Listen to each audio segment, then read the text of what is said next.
Caldera is at the heart of this region's artful architecture and urban gardening. The immigrants that cultivated this place came knowing what they wanted to grow in these gardens and the education that their children would have, goddammit. They would find the jobs that would hopefully carry their children and their families over into the new generations, to the point that a group of people became the eventual board of directors of a beautiful community center called the Four Seasons. They would thrive to this day with generous donations and even more generous partnerships from the other municipal buildings. Within Caldera, the Four Seasons Community Center would make strides in providing job services, physical therapy via pool aerobics, and creating one of the most robust centers for all people aged from the beginning to the end. Partnerships with nearby hospices and kindergartens would make this place the epicenter of all care. However, someone would eventually try to take that all away with one finalizing piece of paper. The void. Paralleled from the world as we know it as a red-colored realization that you are nothing and you are everything. That you are too small and too big, that you mean something and then absolutely nothing the next day. These are the realizations that implant themselves in a young mind and ask if God still exists or if he ever did, or if that question even matters anymore. What does matter is if you can pay rent on time. In almost hallucinogenic spirals and swirls each way, insecurity has a color here. Patterns of 3D waves go against your shadow as it whispers to you to put your head down on the bus. And you think about all the things that you still have to do while you might not have the best relationship with a family member. In the void, there's no time, but there's absolutely as much time as you need to become the greatest and worst version of yourself. If you've ever met a will-o'-the-wisp, you would know that blue light extends not only to end times, but to new beginnings. We find our party feet attempting to work against what seems to be the deck of a rocking ship with skies red and clouds with a chromatic effect of black and gray.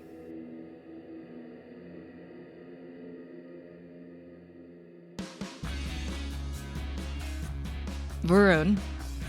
Yes. What do you do?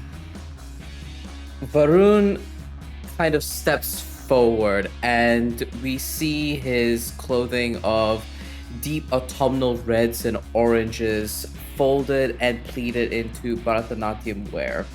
The tresses move alongside him as he rushes forward, as well as the Bharatanatyam bells jingling across the floor as he saddles forward towards Chloe, as he says, and attempts to reason by saying, Chloe, hi. No, we don't have to do it like this. We can stop this right now, and this doesn't have to happen to the community center. Just align with us, and we can help you. We can help you out of this. So strike when you take advantage of an opening on your foe with arguments and emotional appeals. Let's see where you're at. Let's go. Rolling with cups. I'm good at this, so hopefully, the famous last words. Yeah. That is a 7. That's a 7. On any hit, you remove the opening and break one of the foe's qualities. Otherwise, the architect will trigger that quality's break move, and on a 7 through 9, also pick one. So, Alyssa, I guess we're introducing you now. Actually, what are Chloe's qualities as the castle's avatar at the moment? Yeah, so here in the castle, Chloe looks like an Art Nouveau angel, or at least a saint. She's wearing this demure white veil that flows into the train of a floor-length, softly draped white dress. There's a golden crown atop the veil that's backed by an ornate golden halo, and though the sky is red and stormy, a ray of light shines through, illuminating her in ethereal light and making the halo glow. The ship is jolting and swaying, but I think that Chloe is sort of resolute in her position at the helm. and she will turn to Varun. And can I pick like what the 7 to 9 is? Or Yeah. Yes, and I have a feeling you're gonna pick the one that I want you to pick, which is great. I was going to lash out. Is that the one that you wanted? Yes. So let's hit first, Varun. Mm-hmm. That was a hit. You will be able to remove the opening and break one of the foe's qualities. What is a quality that you would like to break? Right now, Chloe has the tags Dramatic, Bestial, and Arcane. I will break the bestial. We can keep the drama. We can keep the drama for now. How does it look like when Varun, using the castle items, your gear, and anything sort of relating to how incredible you are, that gets you to, at this moment, stop Chloe and her bite? As his appeal goes forward, Varun launches from out of his arm a small discus that is made out of pure gold. It is a chakram that slowly expands outwards and just releases this sort of wind-like force out of it. And I think that wind is what leaves Chloe in a little bit of a it pushes Chloe back for a moment, just giving us enough time to recalibrate and maybe enough time for his appeal to perhaps reach a companion that he knows and is very, very close to. Yeah, and I think that Chloe sort of opens her mouth to lash out, to shout at him, perhaps to bite him, and you can see that the inside of her mouth is stained the same sort of unsettling red as the void, and there are fangs sort of descending from, like, her canines are fangs, but as this blast of air hits her, it's almost as if those things fade away for a minute, and she says, I agree, we're on the same side here. We can absolutely work this out. Just, it's for the better. Your brother would agree that it's for the better.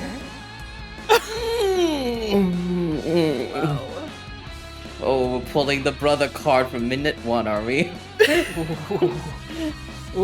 So, Chloe, what would be your break move at this moment in response to that? Yeah, so I think that as the sort of the fangs and those sort of bestial aspects fade away, but she reaches out to Varun, and I think that sort of strands of void also reach out, almost like beckoning him closer to her side.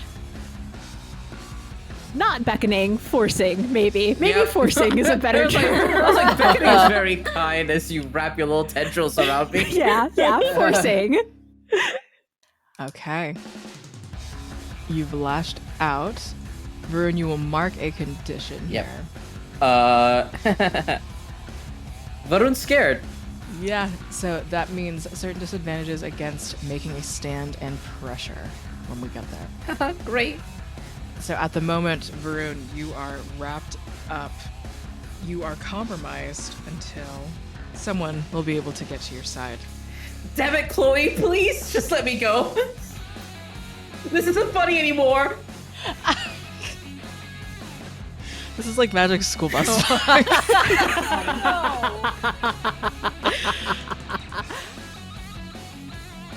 I mean, I'll let you go if you're ready to listen.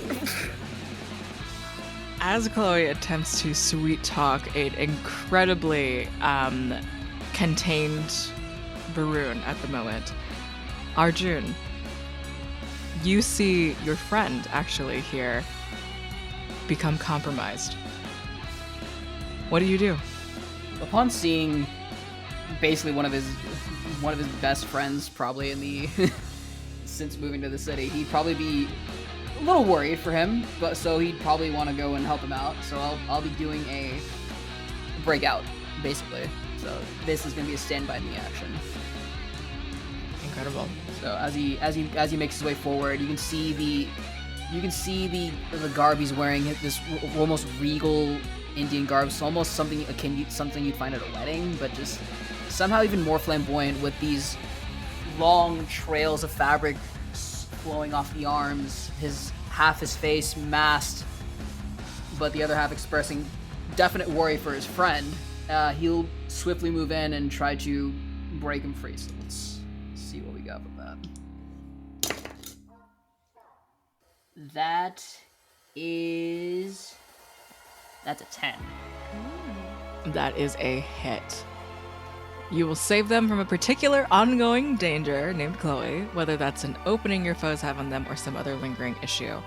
On a 10+, they might also heal a condition or gain fleeting advantage.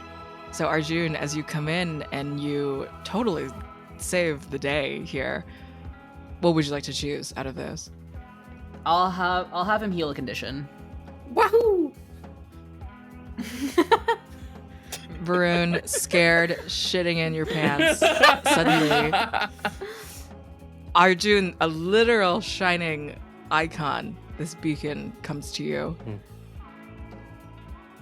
Yeah, as soon as you free him, Varun kind of like falls for a moment from Chloe's grasp, and the bright autumnal robes flutter in the wind for a moment, and as soon as he's like right by your side, he pats you on both your shoulders as if steadying himself, as well as showing you some much needed appreciation as he says, Arjun, my friend Mirayar, you are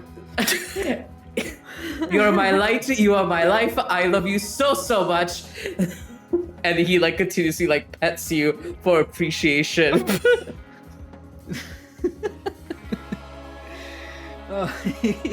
Arjun is very bemused by his like Varun, it's fine, but let's focus on the battle at hand. Yeah, maybe the we're far beyond words now, huh? Might be that way. Halcyon. Yeah, Halcyon's kind of watching these two, being like, we gotta focus on the mission at hand, friends. So, because they are kind of singularly focused in this moment on, Yes. They know that this is the time, and this is their chance to make wrongs right. So they, in this kind of tattered, gauzy robe with pieces of their like iridescent skin peeking out, with these teardrops of opals hanging off of their outfit, kind of walk forward and with such determination that it like maybe is a little bit scary. And I feel like the people have seen the more worldly, kind, excitable side of Halcyon before, but not necessarily the dangerous, focused side. And kind of as they walk forward, this kind of spectral scythe appears in their hands, and they are going right to Chloe and gonna strike with force. What is the actual term? Yeah, with direct force, and just go for it, not even really paying much attention outside of a glance to their compatriots. A roll plus swords. Yeah, that's what I'm gonna do. Let's see. Okay, that is an 8.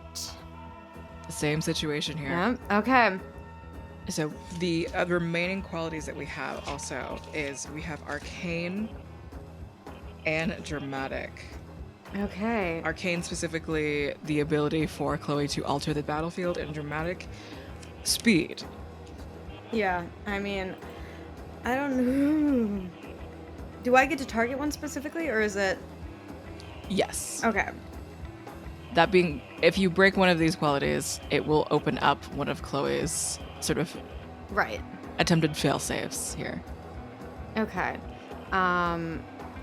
So I think this is just like a direct, like kind of an attack that's really meant to sunder somebody, like to the legs. Like let's try to chop this bitch in half. And so I feel like that is more of the dramatic, and in a dramatic swipe. And the perk that I have is like lingering. So I don't know if the idea is to cause continual pain, but it's kind of an aggressive, just physical monster of a hit that I'm trying to do. Absolutely. Chloe, however, what is your choice? I will.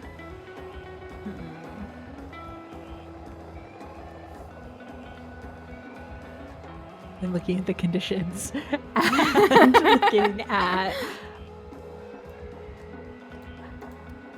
I think that my choice will be to single out Halcyon Yeah, that makes and sense. gain an opening.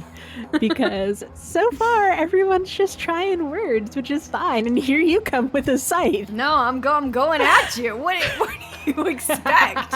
This is my job. This is what I'm here for. And I think that as you sort of slash at Chloe, not just because of the physical hit, but more the like metaphysical context, I guess, the pleats in her dress almost start to dissolve and tear and unravel until it's more akin to sort of like a shattering stem of bamboo, perhaps. But revealing through these sort of holes that both her legs and her right hand are dripping, and at first it looks like blood or void. But it's actually just, nice little bejewels, gems. It's fine. It's happy. It's pretty. But I think that the sort of break that we get here is as this unraveling happens, Chloe looking back over to the other three, her, friends or at least colleagues, and saying, "What are you doing? Why are you acting like this? I'm doing this for the community center, for our neighborhood." Begging for mercy. How does Halcyon respond? I think that Halcyon, I think it's just more of a kind of like wave. Halcyon has faith in these people. That is why I chose them. And I think it's more of a wave of the hand and kind of like a look and just say, "You guys don't really believe her, right?" Trying to keep a hold of the situation. But there's a falter in that too, where they're actually kind of not sure. But they have faith. But they're not sure. I think Varun, after taking a moment to recollect himself and watching the conflict unfurl right in front of him between Halcyon and Chloe, he steadies himself and he stands shoulder to shoulder with Arjun. And hearing what Halcyon says, he feels bolstered in this moment. And he begins to lower his knees and takes a Bharatanatyam dance pose as he holds his lithe fingers outward. And he says, "You're not doing this for the good of the community center. You're taking the one thing that we as the community need. And we're gonna stop you, Chloe. Even if it means I'm going to have to fight you for it." Chloe sort of scoffs and says, "Have you ever fought anyone for anything?" Not captured is Valiant Dorian's little squeak. Varun's eyebrows do furrow hearing that, and a tiny bead of sweat falls down the side of his face, but he stands stalwart regardless. Honestly, you disappoint me. After all the time spent in that community center, especially in my classes, I thought you would have seen how much good it can bring. Such a shame. I see how much good it can bring. That's why I'm doing this. With everything that we're doing now, with it being so poorly run, under new management and new location, think of how much it could thrive. Halcyon, you know before. You didn't know much. You still don't know too much. But Chloe saw a lot in you that you didn't see before. Rather than a specific move or anything, what is that falter? Where is that place coming from? As Chloe, in this greater quote-unquote form of hers, attempts to appeal to you, what do you think Halcyon is feeling maybe for the first time? I think there is a desire to belong and to be seen and to be understood, and that is a very primal thing that is not always conscious. I think Halcyon thinks of themselves as a very strong and present person. They know this, in fact, but underneath that is that kind of desire to be just to be present with people and to be seen. And I think hearing that can be, and feeling the want within themselves can be destabilizing, can be a little bit scary. And I don't think fear, because Halcyon doesn't fear death. Halcyon doesn't fear violence. Halcyon doesn't fear conflict. But feeling that within themselves, I think, is a little bit scary. Ren, you see this moment in what seems to be weakness, temporary or otherwise, in Halcyon. What do you do?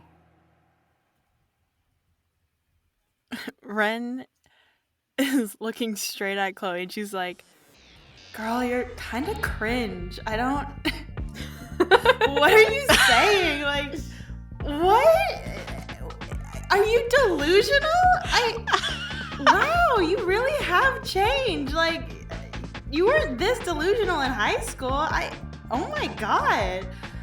And then she's going to turn to Halcyon and she's going to say, look, Chloe's just, she graduated from college. She thinks she's all that because she's got a university degree and she, has this fancy schmancy job. But you don't need to, take her words so close to your heart. You just, she's just Chloe. What is she gonna do?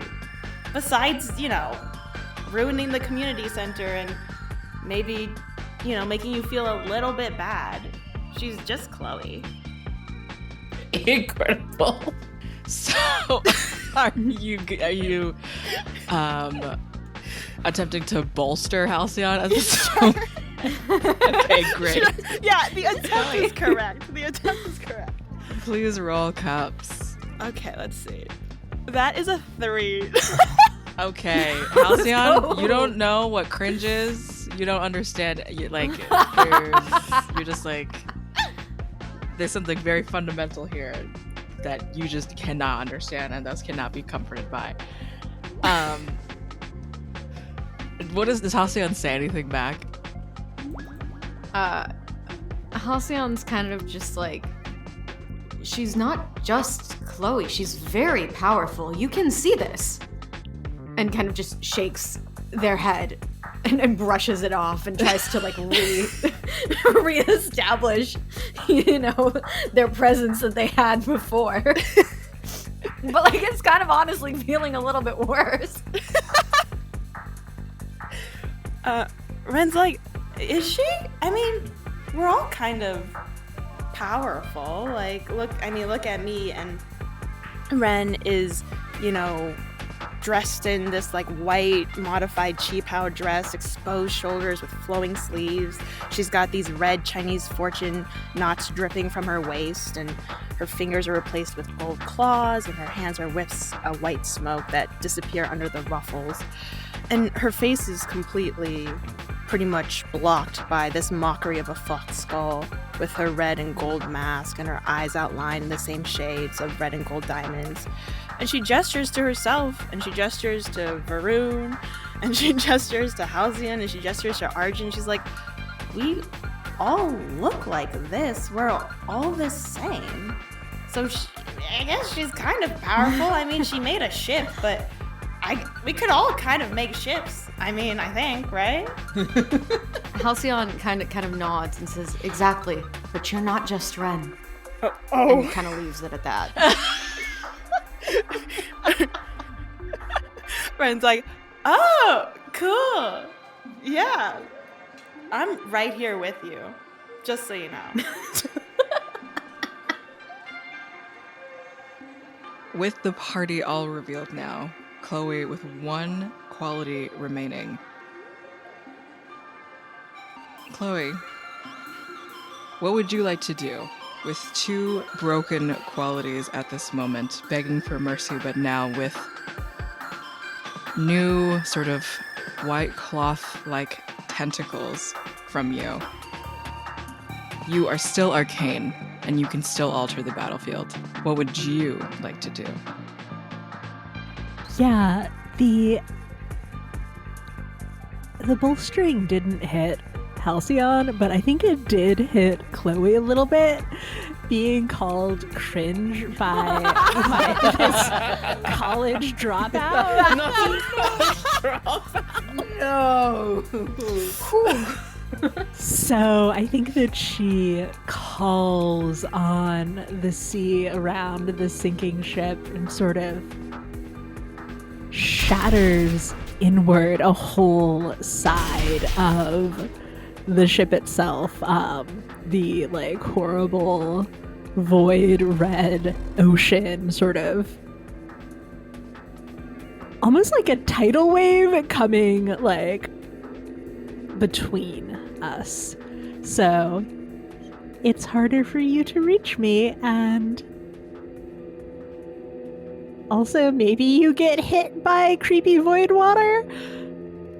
As this red, thick void water, this liquid, it kind of begins to submerge and crash all over you and all around you. You hear the like whispers as it seems to not necessarily dry immediately, but it begins to like just form off in droplets off of your body, as if hydrophobic. But what each droplet leaves all of you with on your skin, on your body, and your mind are these just, again, these whispers of insecurity that for some of you may sound way more familiar than you would like for it to. Just whispers of wishing that there were more days in the week, more minutes or hours in the day, more time to do things that you want to do. But also at the same time,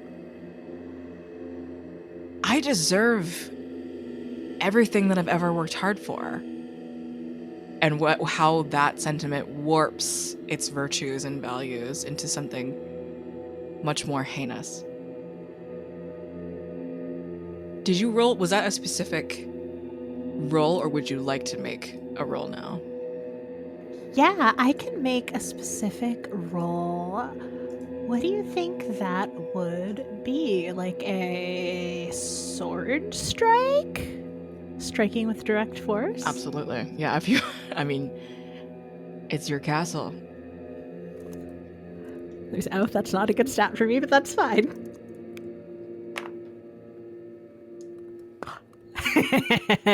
That's a 12. Oh no. So, not a good stat for you, huh? I got 2 6s on the Two dice. sixes? Plus 0. Oh dear. Okay, not a good stat is a -1, which is what which is cuts. Okay. What does it look like? Yeah, I think that as folks are sort of reeling from those feelings of insecurity brought on by the contact with the void, there's another sudden wave. And this time it sort of crashes over them. attempting now not just to sort of hit, but to pull them out to sea, to get them off of this vessel, because if they aren't going to help, if they aren't going to comply, then they're not worth coming along with me on this ship. And you got a 12. I think everyone absolutely has to take a condition here, depending on everyone. As you experience this lash out, this direct force, this person in power attempting to outrightly, at this point, no holds barred, attempt to bring you down to their level to understand forcibly, what condition would you take in response to that? Varun, we can start with you and go through the same order. I think Varun in this moment, because his eyes widen, seeing the water being brought to rush over them, and not only rushing us, but also pulling us deeper into the shallows, right? So I think he's going to take the overwhelmed condition. Arjun. Actually, instead of marking condition, I'm going to be expending a piece of gear that I brought with me. I brought the gear Bulletproof Confidence, which I can expend to avoid marking a condition altogether. Let's go! That's my bestie. That's my bestie. Taking his clothes off. Let's during go!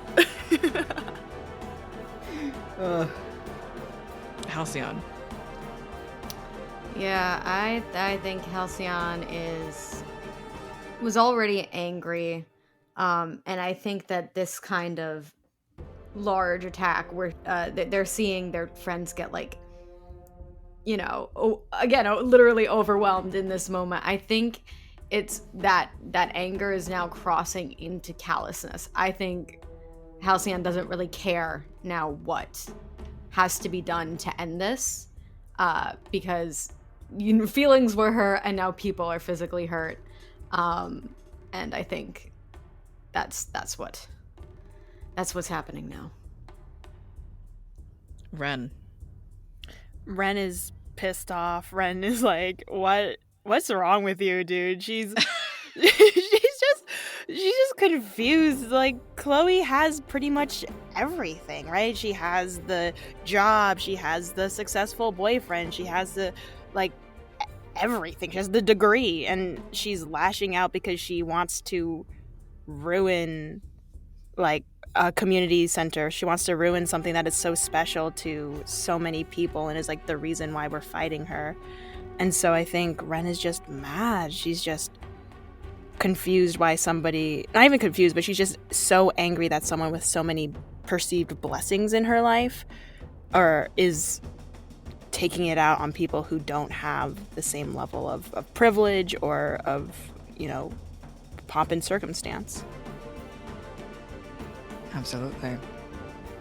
Now, all of you can now respond to Chloe's tidal wave, this reminder of insecurity, and then to directly enact violence against that insecurity. What would all of you like to do? Hello, it is me. I would love to do things. So, Varun sees this wave coming over us, and as he is getting overwhelmed, what I would like to do is pressure, use the pressure move. And the way that he is doing so is that he begins sort of stomping onto the ground with whatever piece of sand or I guess wood from a sinking ship that he can grab onto with his feet, and as he stomps onto it, steadies himself and allows his chakram to begin paving out a more secure path for the rest of his allies. And as he is doing that, the chakram begins to glow, spin in place, and begin to oscillate around him furiously to try to almost parting the water like the Red Sea.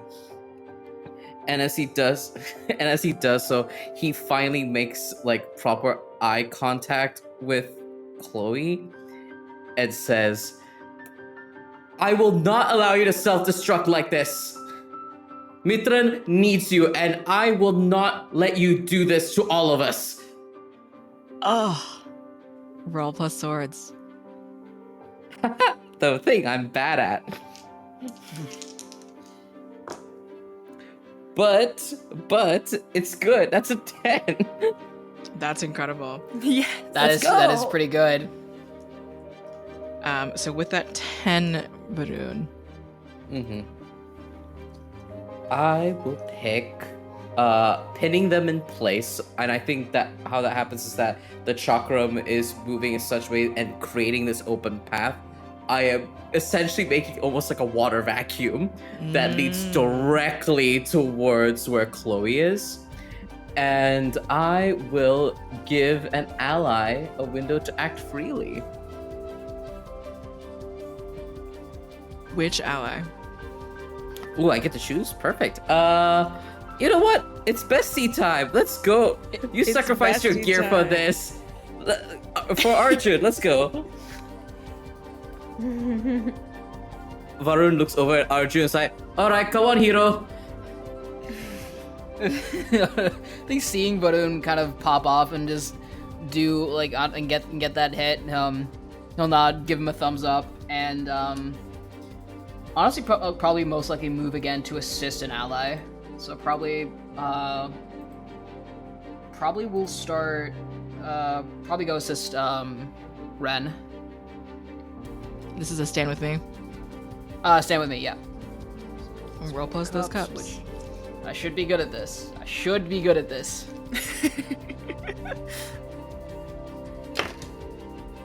7. Okie dokie. It says you would be able to save them from a particular ongoing danger, whether that's an opening your foes have on them or some other lingering issue. How is the support basically given to Ren? Ren, who is at the moment, you won't be able to heal her condition, but you do see that she is angry. So I guess even though I guess he wouldn't be able to even though he won't be able to heal her condition, I guess Arjun most likely would probably just almost instead of calming her down, try to instead just focus her anger and just hone it to the point where like, okay, you're not gonna like act blindly, but make sure it's just focused at Chloe. So you're still calculated, but you're angry, but you're calculated and angry. Ren, I'll give you advantage on something on your next roll, basically. All right, works for me. I was planning on striking because there's an opening Yes. right now. But before that, I guess Halcyon, if you wanted to do something, I didn't want to. I mean, also I might roll and fuck up. So.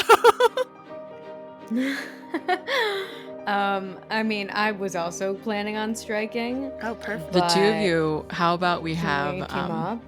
let's team up. Homer? Yeah. Let's go. Oh my god. Let's go. Okay. So then I guess I probably see the look in your eyes, and me in my like more callous state, I'm kind of like, okay, you want to do this? I can see that you want to do this. Let's do this. Ren's like, let's do this, girly. So then I guess we're gonna strike together. Yes. And I'm gonna do this just about the same thing I did last time, which is kind of summon my scythe, which I didn't mention, kind of because it's a talisman. I didn't really mention how that works, but I got a little bone bracelet, and that is what like materializes into the scythe, and the handle is like a big ass bone. Anyway, so that kind of materializes in Halcyon's hand, and they start running at it, swinging it around in some kind of way, and is again going for that kind of cleaving two-handed. And I know that we have a fair amount of distance to cover now, right? So I'm gonna try to use that as an opportunity to build up speed and then attack with swords, which is direct force. Absolutely. And I think perhaps with Arjun's bolstering of Ren, there's something there that Ren, the two of you through your duo attack, can provide for each other. And Ren, what is it that you would like to do with this advantage that you've just received from the icon? Absolutely. Ren is also materializing her own weapon, which are hairdresser's scissors, as a sword. And so she is essentially mirroring Halcyon's actions. Whatever they're doing, she's on the other side. So that any sort of, it's kind of like a 360 sort of shield almost of, if there's water coming, she's cleaving that and causing it to fall on either side of the two of them. And so, and she's just gunning for Chloe and is just going to absolutely do direct force as well. Roll plus swords, both of you. Okay. Ooh, that is a 5. Oh no, wait, I got an 18. So so what's the two highest? oh, the two dice that you highest. got Okay, going on? okay. The two highest is 12, and then I plus 1, so that is 13. Do love a max That is roll. 13. That's beautiful. Okay. Yeah. We'll say sort of where Halcyon is unfortunately falling short, and make sure to mark XP against the world. Ren, it's not usually your moment, but right now it is your moment. You've been bolstered. Halcyon is not unsuccessfully next to you. So Halcyon is still right next to you, but you are going to get that last hit. I am like seeing it where like Halcyon and Ren are kind of, like rolling like around, like Halcyon's maybe crouch over and Ren rolls over their back just to like slash away at some of the the tidal waves that are coming in, the tidal waves of the void. And Ren is going to absolutely just stab Chloe in the chest as best as she can, if that is even a possibility. And she's gonna lean in and she's gonna get right up close to Chloe, like almost nose to nose, and she's gonna go, gotcha. Oh my God. Through your heart, Chloe, your final quality, your arcane, your ability to alter this battlefield, to make the ship sink and rise, to make the thick water of the void whisper insecurities to everyone, it shatters. The castle, the world all around all of you shatters as if punching a mirror, finally gaining that clarity by Ren's hands. But not just by Ren's hands, through the party, through the heroes here. Still remaining in the void, Chloe, your form, your knight form, falls.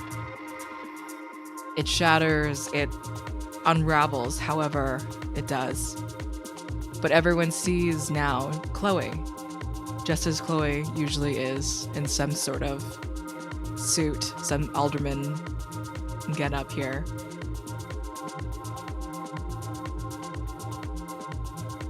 Chloe, all around you are people that you know. Some you're not sure exactly if you would call them your friends or the other way around, but even through the masks, the lavish clothing, how does it make you feel on the floor in front of all of them?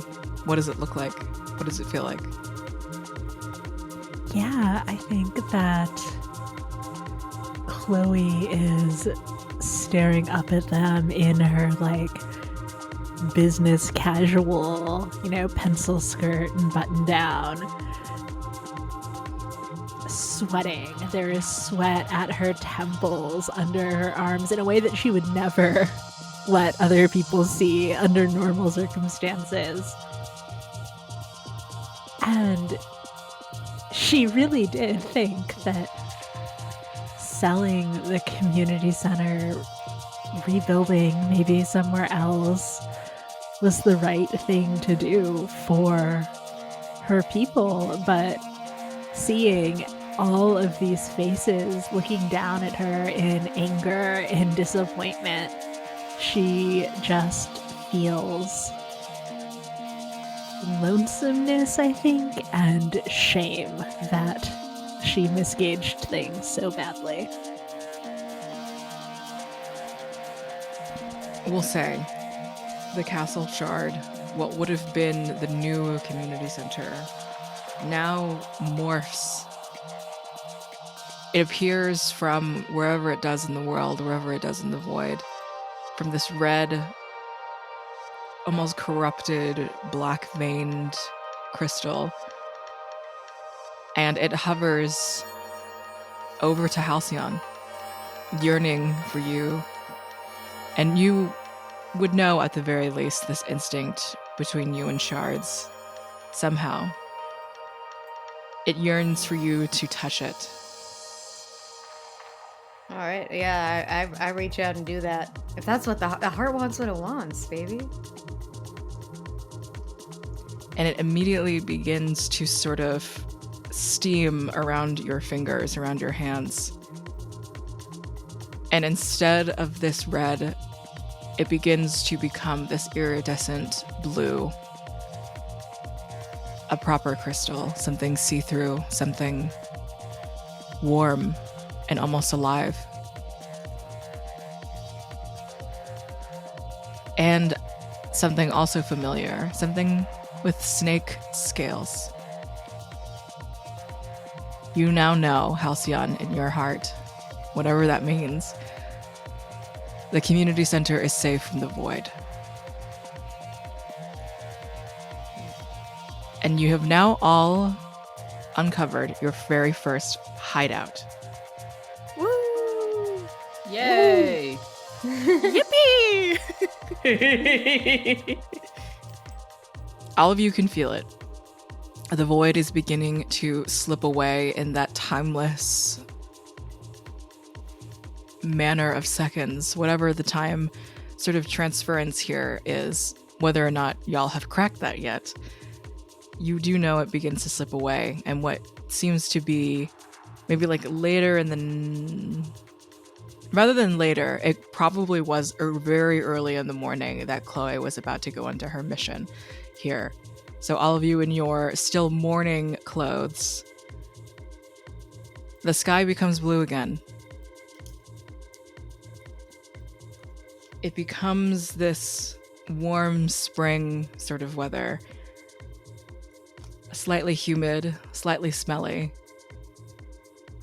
But all around you, again, is this beautiful building of what the community center stands for, what it is. All of you, however, know that some of you still have to go to work. Some of the people that you know may still have to go to school.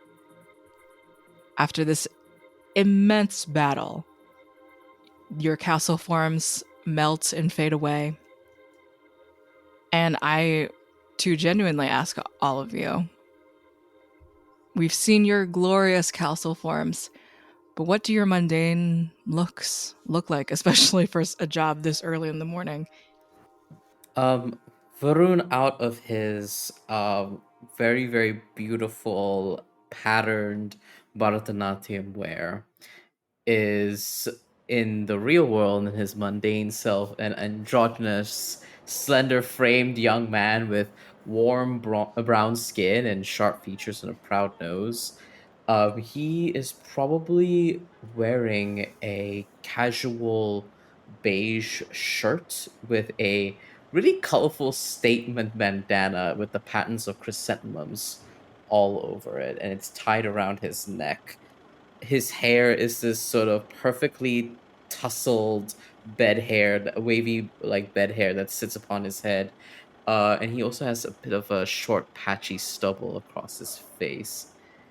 And as we return to mundanity, there's a moment where the diadem that he wears on his forehead, his castle form, vanishes and melts away.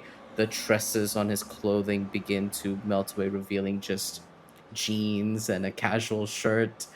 And there's a moment where Varun runs his fingers through his hair and pushes it back, and realizing that time has moved once again, and that his shift at the grocery store is about to start. And he has not been home, and his big brown eyes widen. As that realization sinks in, Arjun, what does Vendetta look like for you? So as his very regal castle form starts melting away, the flowing fabric, the regal Indian attire, the mask on his face, as it all melts away, it all you see Arjun comes something rather plain, almost you could really say. Um, as his clothes fade away, they've become replaced with basically just a simple pair of sneakers, sweatpants, and a rather plain looking t-shirt with a slight little orchid motif on it. You can see some orchids kind of dotted around the vicinity of the shirt, both on the front and the back.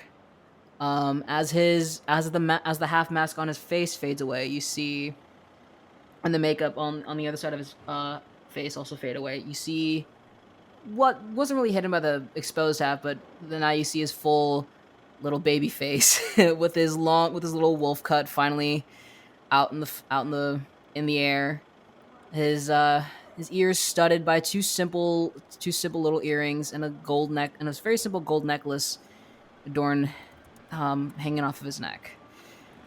And as as he comes to realize that they're out of the castle, out of the void, he yawns, knowing that he's gonna have to do he has some classes to teach later today, and then not to mention his night shift at the bar. So he preps himself for a nice nap. And Halcyon. Yeah, Halcyon, as we enter this world, these kind of rags that they're in turn into this, like, they kind of just fade into a very basic kind of outfit. It's a black shirt, a black undershirt and jeans, and from becoming this kind of like, or from being, I should say, this kind of like combination of tattered and opulent, with this gauze over their eyes, and the giant winged mask behind them, all of that kind of just fading off into nothing. They kind of emerged this very basic kind of all American athletic figure and presence, with an easy smile, they're really smiling at this point because they felt something unlock and change in the world, and now there's safety, and they, they're easy and breezy, mid-length blonde hair, pretty, some freckles, some moles, tanned skin because they've been out in the sun, and kind of bright green eyes, and they're just a presence, and they're happy to be there, and there is something so exciting about being back in the world with everyone, and they've got to go to work too, working with the dead bodies in the morgue, but this is kind of exciting because Halcyon is ready to learn about these people's stories and to kind of engage with that spiritual side of themselves after this kind of crazy event has happened the night prior, and they kind of, they as they enter this more excitable, happy, at peace self, they kind of wave to everybody and adjust themselves and start jogging off towards where the dead peoples are.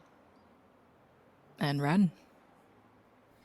Yeah, as they move from their castle to this mundane form, you can see all of these motifs and all of this outstanding, sort of shiny, gaudy almost jewelry and adornments fade. The plum blossoms from the mask falls away, that the plum blossoms that were engraved in her into coins that were weaved into her braided hair are gone, and her hair actually becomes shorter, and it turns into this black hair with an orange peekaboo, some wispy forehead bangs, a couple of framing pieces. Her falsies come Oh back my on. gosh. She wasn't wearing falsies in the castle, but now she is. She's got a strong eye makeup, strong brows. She's wearing this silk black romper with an oversized white button down. Her The outer helix of her ears are have tons and tons of piercings that are all diamond or star shaped. And for all intents and purposes, before Halcyon left, they were about the same height, but it's the only reason is because you look down and Ren's wearing 3-inch platform heels. and she's not short, but she's definitely doesn't strike an imposing figure without those heels on. And she just kind of looks around and she's like, well, I guess I gotta go to work too, but I don't know, like, you guys want to hang or no? And before everyone, we'll say, even begins to surge to leave, but with that urgency, there's still something within the void that remains, and that is what seems to be this very surprising, sudden form change within Chloe. And all of you see swirling sort of all around this energy her castle form, not her vassal knight form, this strange, corrupted, evil, vampiric sort of spirit. Certainly, maybe looks almost similar to that, but Chloe, as your castle form begins to just introduce itself to the world and then recedes back into your business casual look, does anything about your castle form change? I think that rather than reforming to its original state, as we might expect, sort of leaving the castle, her form retains those marks from the combat, the sort of tattered dress, the red now dripping not like power, but sort of like guilt from her hands and legs. And then it just fades away into her daily, everyday visage. In the real world, she's small. She's like 5'1", wearing that same button down and pencil skirt that we saw when her knight form shattered. Rather than the gaudy golden crown and halo, there's a sort of minimalist golden chain around her wrist and around her neck. Unfortunately, the sweat has also come with her from the castle's sticking short tendrils of auburn hair to her forehead and neck. She has dark eyes, and they're wide and panicked, and she's clutching her chest, no longer grasping at the stab wound from Ren, but instead crumpling this manila folder close to her body. She came to the community center this morning to post a notice of sale, which is now sort of clutched in her hand, but I guess that's not the right thing to do. What is the right thing to do now? Everyone is expecting, or at least the realtors are expecting, a sale to happen soon. Halcyon, there is, again, this surge, this understanding that is beyond you, but is so inherent in you at the same time. Everyone that you're standing with, you know that you need to be a part of their destinies, but the person in front of you, kneeling, that you just defeated, Chloe, you know you also need to overseer this person's destiny. I think Halcyon kind of like gets down on their level and then like squats down and kind of, takes the folder and just says, knowing and just sensing again on a fundamental level that this change has happened, it's kind of like, forget all that.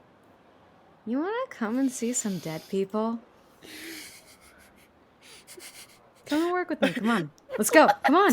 Come on.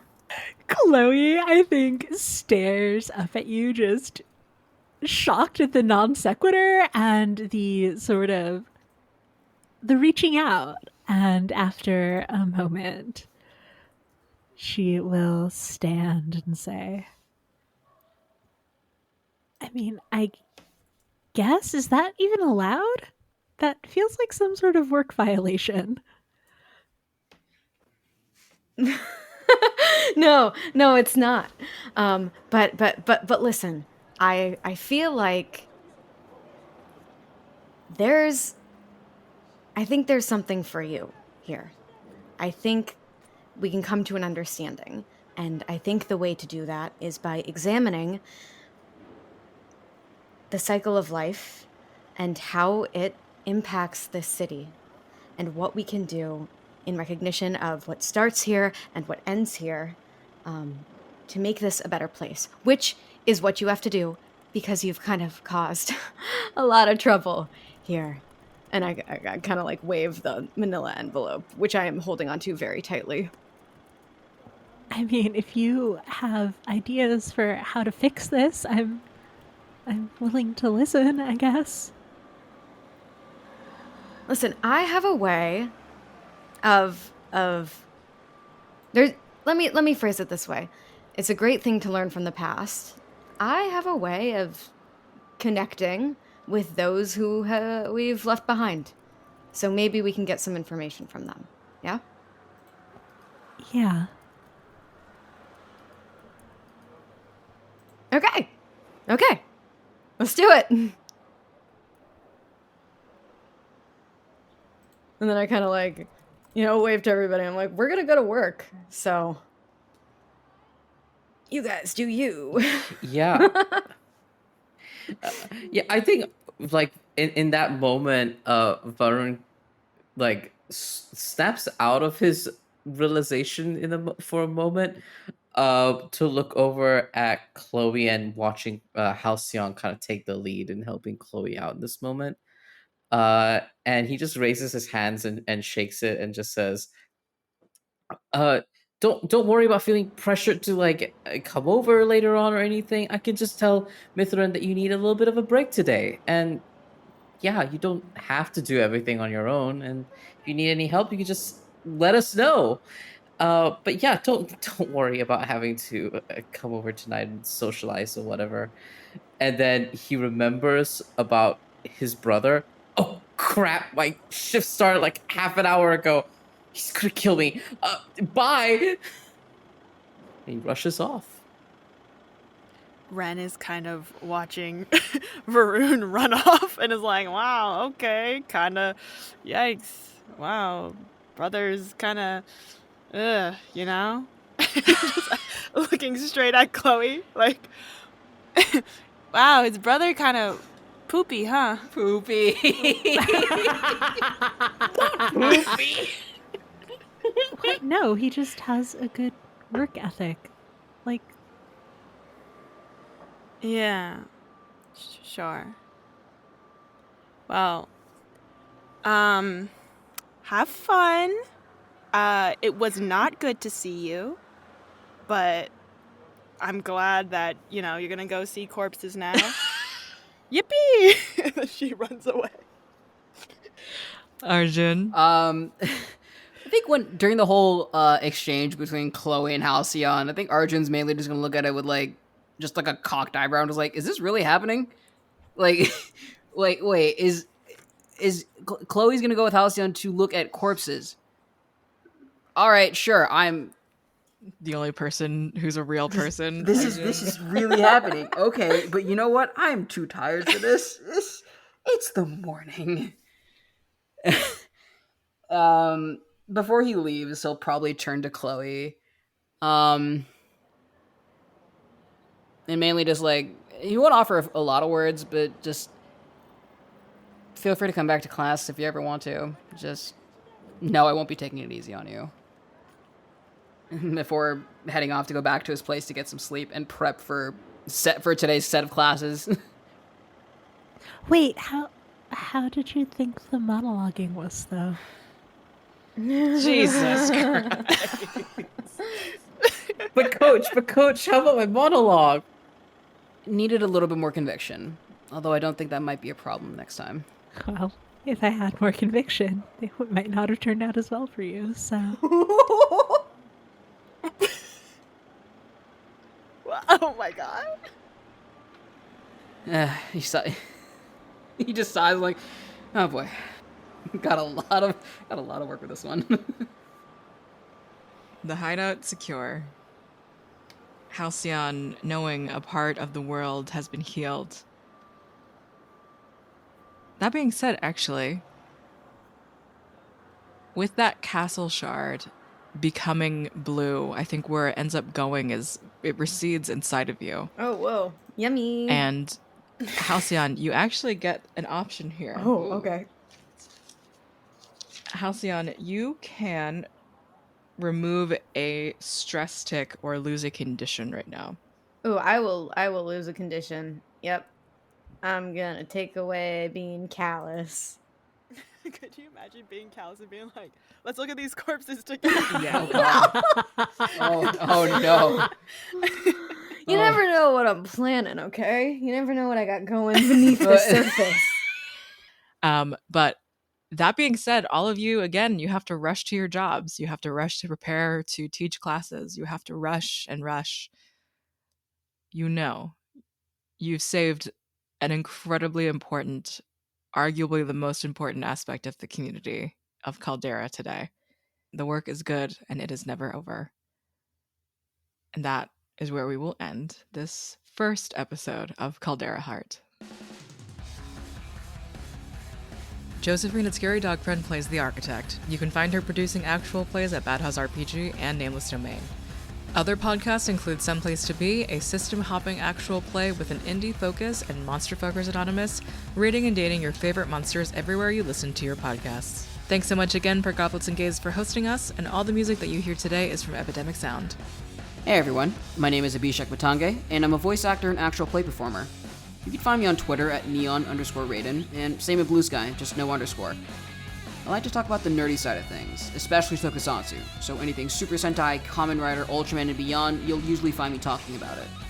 You can find me performing actual plays on Twitch, usually at Sword and Key. In fact, starting August 22nd, I'll be in one of their new series, Zenith. And on September 15th, you can catch me over on Nerds with Dice's Twitch for the continuation of Iron Sword in the Valley, Season 2.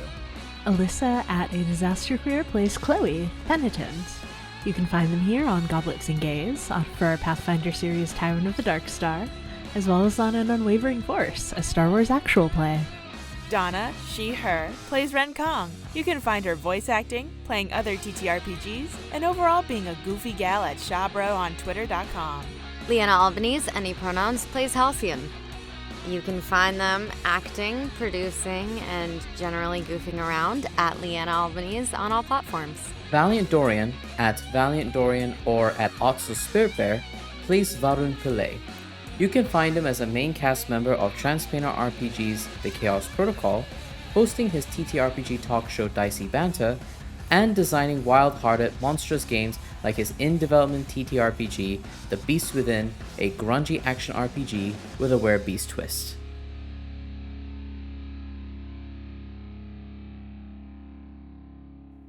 An opening is like an advantage. Yeah, so technically you I believe need so. to make an opening before you can strike. So Varun opened it up with his I heart. did, and soon with my ass on the ground. Yes.